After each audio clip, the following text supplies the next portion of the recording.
Hi everyone, welcome to Cam classes. आज की video में हम नाइट्रोजन फैमिली के टॉप 10 एमसीक्यूज डिस्कस करेंगे। तो चलिए शुरू करते हैं हम। हमारा फर्स्ट क्वेश्चन है, which of the following elements does not show allotropy. इनमें से कौन सा है जो एलोट्रोपी शो नहीं करता। ऑप्शन है nitrogen, phosphorus, arsenic and antimony. तो इसमें जो फॉस्फोरस, आर्सेनिक और एंटीमनी है इसके स्टेबल एलोट्रोप्स होते हैं, जबकि नाइट्रोजन के नहीं होते। तो इसका आंसर हो जाएगा option A, nitrogen. Next question है, maximum covalency of nitrogen is. Nitrogen की मैक्सिमम कोवैलेंसी कितनी होती है? 3, 5, 4 और 6। तो नाइट्रोजन की जो मैक्सिमम कोवैलेंसी है वो होती है 4। नाइट्रोजन के पास डी ऑर्बिटल्स भी नहीं होते, वैकेंट डी ऑर्बिटल्स, तो इसकी जो कोवैलेंसी है ये मैक्सिमम 4 तक ही जा सकती है। जैसा कि आप यहाँ पे हम अमोनियम आयन में देख सकते हैं कि नाइट्रोजन मैक्सिमम 4 बॉन्ड ही फॉर्म कर सकता है। तो नाइट्रोजन की मैक्सिमम कोवैलेंसी होती है 4। तो आंसर हो जाएगा ऑप्शन सी। नेक्स्ट क्वेश्चन है, which of the following statements is wrong. इनमें से कौन सी स्टेटमेंट है जो कि गलत है। ऑप्शन है single N N bond is stronger than the single P P bond. तो हमारी यही स्टेटमेंट है जो गलत हो जाती है यहाँ पे, क्योंकि आप देख सकते हैं जो नाइट्रोजन का साइज है वो बहुत छोटा होता है फॉस्फोरस के कंपैरिजन में, और इसके ऊपर जो लोन पेयर रिपल्शन है ये बहुत ज़्यादा होता है, जिसकी वजह से एन एन सिंगल बॉन्ड है ये स्टेबल नहीं होता, और एन है वो नाइट्रोजन हमेशा N2 फॉर्म में एग्जिस्ट करता है, नाइट्रोजन नाइट्रोजन ट्रिपल बॉन्ड। जबकि फॉस्फोरस का साइज बड़ा है तो इसमें जो लोन पेयर रिपल्शन है वो इतनी ज़्यादा नहीं होती, तो इसमें जो एन एन का बॉन्ड है वो स्ट्रोंगर नहीं होता पीपी बॉन्ड से। तो इसे यही स्टेटमेंट है हमारी गलत हो जाती है। तो इसका आंसर यही होगा ऑप्शन ए। एक बार बाकी स्टेटमेंट्स और चेक कर लेते हैं। सेकंड है NO2 is paramagnetic in nature. तो यहाँ पे आप देख सकते हो जो NO2 है उसमें नाइट्रोजन के ऊपर एक सिंगल इलेक्ट्रॉन होता है, ओड नंबर ऑफ इलेक्ट्रॉन होते हैं। तो जहाँ पे अनपेयर्ड इलेक्ट्रॉन प्रेजेंट होते हैं वो पैरामैग्नेटिक होते हैं, जहाँ पे अगर लोन पेयर्स प्रेजेंट हो तो वो डायमैग्नेटिक होता है। तो यहाँ पे NO2 हमारा पैरामैग्नेटिक होगा, तो ये स्टेटमेंट सही है। अगला है PH3 जिसको फोस्फिन बोलते हैं। It can act as a ligand in the formation of coordination compound. तो ये स्टेटमेंट भी हमारी सही है। आप देख सकते हैं जो PH3 है उसके पास lone pair of electrons present होते हैं। फॉस्फोरस के 5 वैलेंस इलेक्ट्रॉन है जिसमें से 3 तो बॉन्डिंग में गए हाइड्रोजन के साथ, और 2 लोन पेयर प्रेजेंट होते हैं। तो ये अपने लोन पेयर डोनेट कर सकता है और कोऑर्डिनेशन कंपाउंड फॉर्म करने में एक लिगेंड की तरह एक्ट कर सकता है। तो ये स्टेटमेंट भी हमारी सही है। अगला है covalence of nitrogen is N2O5 is 4। तो आप यहाँ पे देख सकते हैं जो N2O5 का स्ट्रक्चर है, डाई नाइट्रोजन पेंटाऑक्साइड, इसका जो स्ट्रक्चर है इसमें नाइट्रोजन के पास नाइट्रोजन ने 4 बॉन्ड बनाए हुए हैं। आप देख सकते हो दोनों ही नाइट्रोजन है, दोनों ने 4 बॉन्ड फॉर्म किए हुए हैं। तो यहाँ पे नाइट्रोजन की जो कोवेलेंसी है वो 4 है।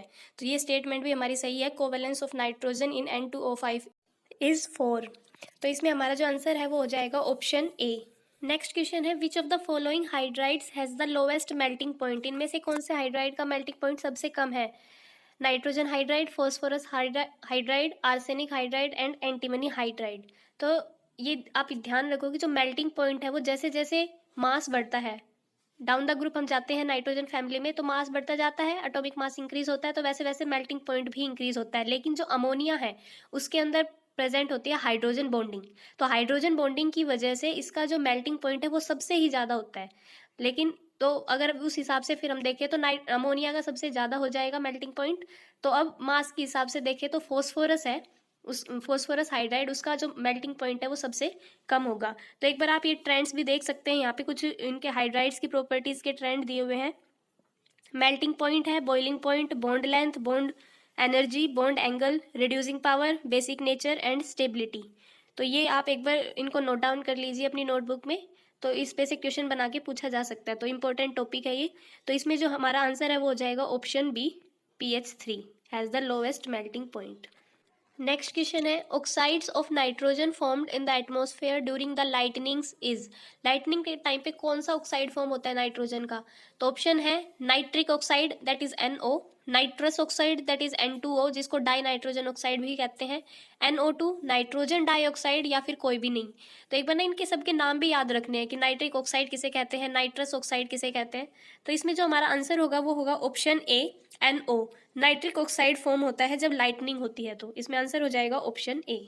नेक्स्ट क्वेश्चन है, एक colourless paramagnetic gas among the following is. इनमें से कौन सी एक कलरलेस गैस है और पैरामैग्नेटिक भी है, ये बताना है।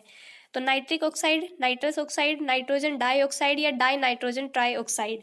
तो इसमें एक बार आप ये टेबल देखो इस टेबल में ये सारे ही ऑक्साइड्स गिवन है नाइट्रोजन के।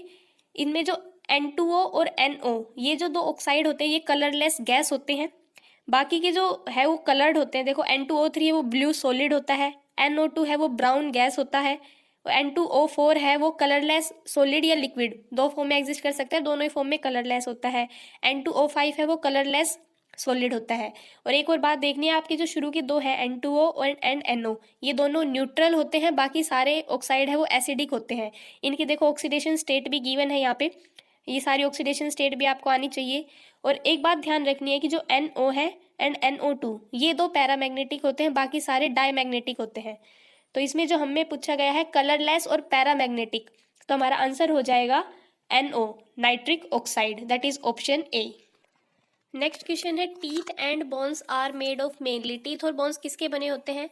ऑप्शन है calcium silicate, calcium phosphate, calcium silicon phosphate, calcium hydrogen phosphate. तो इसका आंसर हो जाएगा हमारा ऑप्शन बी, कैल्शियम फॉस्फेट। जो टीथ है और बोन्स है वो कैल्शियम फॉस्फेट के बने हुए होते हैं।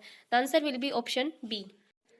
नेक्स्ट क्वेश्चन है for H3PO3 that is phosphorus acid the correct choice is, the options are tribasic and reducing, tribasic and non reducing, dibasic and reducing and dibasic and non reducing.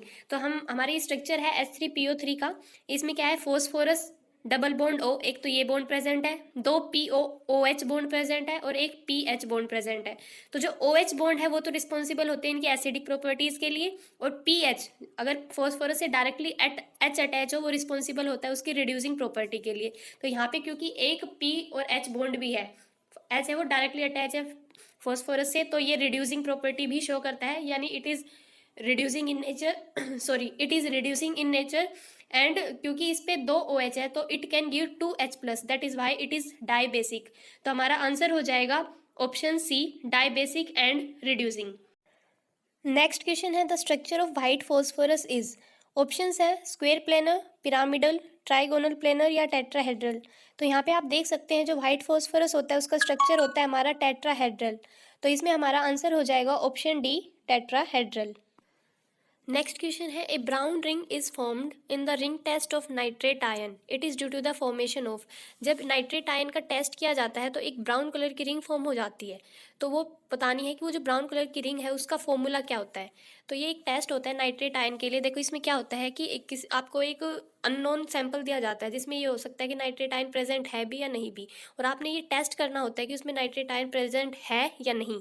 तो इसमें क्या होता है, सबसे पहले जो भी आपको सैंपल गिवन है उसका हम एक्वस सॉल्यूशन प्रिपेयर करते हैं, और उसके अंदर सबसे पहले फ्रेशली प्रिपेयर्ड FeSO4 का सॉल्यूशन डाला जाता है, और उनको अच्छे से डिज़ोल्व करने के बाद जब अच्छे से घुल जाए तो उसके बाद जो भी हमारी टेस्ट ट्यूब है उसके वॉल्स के along concentrated sulphuric acid add किया जाता है। और जब ये हम ऐड करते हैं तो बिल्कुल डिस्टर्ब नहीं होना चाहिए हमारा पूरा जो भी सैंपल है, तो बिल्कुल डिस्टर्ब नहीं होता, बिल्कुल वॉल के अलोंग धीरे धीरे हम उसमें सल्फ्यूरिक एसिड डालते हैं। और अगर ब्राउन रिंग फॉर्म हो जाए तो देखो ये इस तरह से आपको दिख रही होगी फिगर में, ऐसे एक बीच में ब्राउन कलर की रिंग फॉर्म हो जाती है। अगर ये रिंग फॉर्म हो जाती है तो ये कंफर्म हो जाता है कि वहाँ पे नाइट्रेट आयन प्रेजेंट है। तो ये जो ब्राउन कलर की रिंग होती है इसका फॉर्मूला होता है FeH2O5NO, और इस पूरे का स्क्वायर ब्रैकेट जिस पे चार्ज होता है 2+। तो इसमें हमारा आंसर हो जाएगा ऑप्शन ए।